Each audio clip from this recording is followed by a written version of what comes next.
جب سرور کونین صلی اللہ علیہ وآلہ وسلم کی دنیا سے رحلت کا وقت آیا تو پہلے جبرائیل علیہ السلام آئے اور کہا یا رسول اللہ، ملک الموت باہر کھڑا ہے، اندر آنے کی اجازت چاہتا ہے۔ آپ نے فرمایا آ جائے۔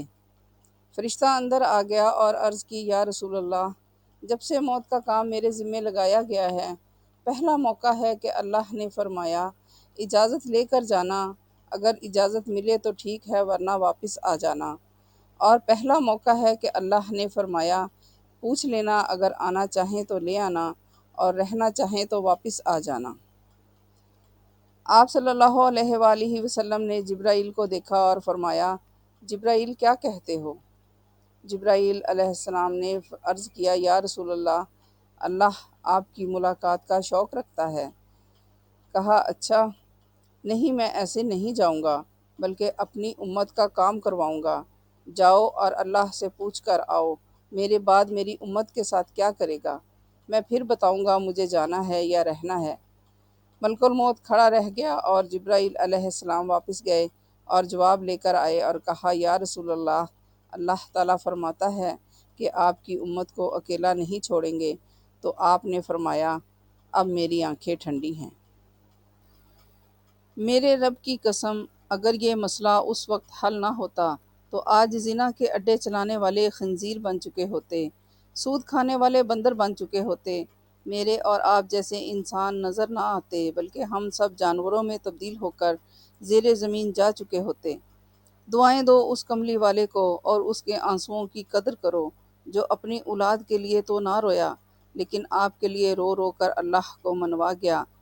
آپ صلی اللہ علیہ وآلہ وسلم نے اسرائیل سے کہا اپنا کام کرو، یعنی میری روح نکالو۔ تو جبرائیل علیہ السلام کی ہائے نکل گئی اور کہا یا رسول اللہ، اگر آپ نے واقعی جانے کا فیصلہ کر لیا ہے تو میرا بھی آج دنیا میں آخری دن ہے، آج کے بعد میں بھی کبھی دنیا میں لوٹ کے نہ آؤں گا، اور وحی کا نورانی سلسلہ آپ پر ختم ہو گیا۔ حضرت علی جب آپ صلی اللہ علیہ وآلہ وسلم کو غسل دے رہے تھے تو آپ کے جسم مبارک پر پانی ڈالتے ہوئے انہوں نے کہا یا رسول اللہ، آپ صلی اللہ علیہ وآلہ وسلم کے انتقال پر وہ سلسلہ بند ہوا ہے جو کبھی کسی نبی علیہ السلام کے انتقال پر بند نہ ہوا تھا۔ اگر آپ نے خود ہمیں صبر کرنے کا حکم نہ دیا ہوتا تو آج ہم دنیا کو رو کر دکھاتے اور غم دکھاتے اور بتاتے رونا کیسا ہوتا ہے اور غم کیسا ہوتا ہے۔ ملک الموت نے جب آپ صلی اللہ علیہ وآلہ وسلم کی روح کو نکالنا شروع کیا تو آپ صلی اللہ علیہ وآلہ وسلم نے آخری وقت کو بھی قیمتی بنایا اور اپنی امت کو خطاب کر کے فرمایا میری امت نماز نہ چھوڑنا اور غلاموں سے اچھا سلوک کرنا۔ اس سے مراد یہ ہے کہ غریبوں، ماتحتوں اور گھر میں کام کرنے والوں سے اچھا سلوک کرنا۔ غریبوں کو بھی ماؤں نے جنا ہوتا ہے، ان کی بھی بہنیں ہوتی ہیں، ان کی بھی بیٹیاں ہوتی ہیں۔ کیا ظلم و ستم ہے کہ چھوٹی چھوٹی باتوں پر ماں بہن کو بے عزت کر کے کھڑا کر دیتے ہیں۔ تو اللہ کے نبی صلی اللہ علیہ وآلہ وسلم کی آخری نصیحت تھی غریبوں سے اچھا سلوک کرنا، ماتحتوں سے اچھا سلوک کرنا، نماز نہ چھوڑنا۔ اور آپ صلی اللہ علیہ وآلہ وسلم کی آواز جب آہستہ ہوئی تو آپ صلی اللہ علیہ وآلہ وسلم کہہ رہے تھے الصلاۃ الصلاۃ الصلاۃ، نماز نماز نماز۔ پھر فرمایا اللہم رفیق الاعلیٰ، اور آپ کی آنکھیں بند ہو گئیں۔ جب گھر میں چیخو پکار شروع ہوئی تو مسجد میں بھی شور مچ گیا۔ حضرت عمر رضی اللہ عنہ تلوار لے کر کھڑے ہو گئے اور کہا خبردار، جس نے کہا کہ اللہ کا نبی فوت ہو گیا ہے میں اسے قتل کر دوں گا۔ وہ فوت نہیں ہوئے بلکہ موسیٰ علیہ السلام کی طرح اللہ کے پاس چلے گئے ہیں۔ وہ واپس آئیں گے اور کفر کو مٹائیں گے، منافقوں کو مٹائیں گے، اور جو کہے گا آپ فوت ہو گئے ہیں میں اسے قتل کر دوں گا۔ ابو بکر صدیق دوڑے ہوئے آئے، چھلانگ لگائی اور اندر گئے۔ آپ صلی اللہ علیہ وآلہ وسلم پر چادر تھی، چادر کو ہٹایا اور آپ کے ماتھے کو چوما اور کہا واہ سیدہ واہ خلیلہ، پھر روئے، پھر کہا واہ سخیہ، پھر روئے، پھر کہا واہ انبیاء، ہائے میرا خلیل جدا ہو گیا، ہائے میرا نبی جدا ہو گیا، ہائے میرے دل کا ٹکڑا مجھ سے جدا ہو گیا۔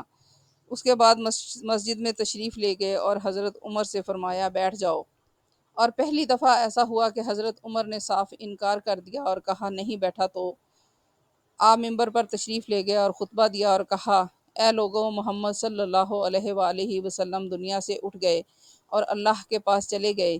ان پر بھی موت نے آنا تھا، وہ آ گئی، اور اللہ موت سے پاک ہے، زندہ ہے۔ اور آپ نے وما محمد الا رسول قد خلت من قبلہ الرسل جب یہ آیت پڑھی تو حضرت عمر فرماتے ہیں، مجھے یوں لگا جیسے یہ آیت آج ہی اتری ہے، اور وہ وہیں گر گئے۔ اس پریشانی میں ظہر کی نماز کا وقت ہو گیا۔ حضرت بلال اذان دینے کے لیے کھڑے ہوئے۔